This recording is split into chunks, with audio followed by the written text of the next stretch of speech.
Welcome to our channel. Today we how to connect Adobe Photoshop to Behance for branding portfolio uploads, beginner guide step by step clearly. Open Adobe Photoshop on your computer. Ensure you are signed in to your Adobe Creative Cloud account. Create or open the project you want to upload. Click on File in the top left corner of the screen. Select Export from the drop-down menu. Choose Export as from the options presented. In the Export window, adjust the file format if necessary.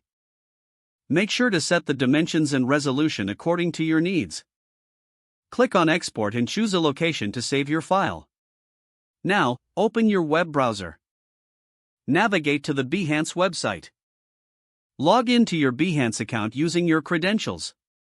Once logged in, click on Create a Project. You'll be taken to an upload page. Drag and drop your exported file into the upload area. Add a project title and a description to showcase your work.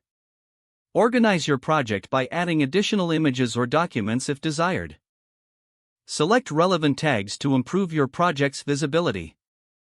Customize the project settings as needed, including privacy options. When you're satisfied with your project, click on Publish. Review your project on Behance to ensure everything looks as you intended. Share your project link with others to showcase your work. Check back on your Behance profile for updates and interactions on your project. If the page does not load, refresh the browser or try again in a private or incognito window. Make sure you are using the correct email address, then retype it carefully to avoid small typos. If your password is not accepted, use the reset option and create a new strong password you can remember. Check your spam folder for verification or security emails, then complete any requested confirmation steps. Enable two-factor authentication if available to improve account security and reduce unauthorized access risk. After signing in, review your profile details so your contact information and settings are accurate and current.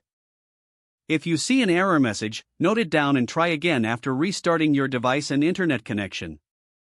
Don't forget to like this video and subscribe to our channel for more step-by-step tech guides.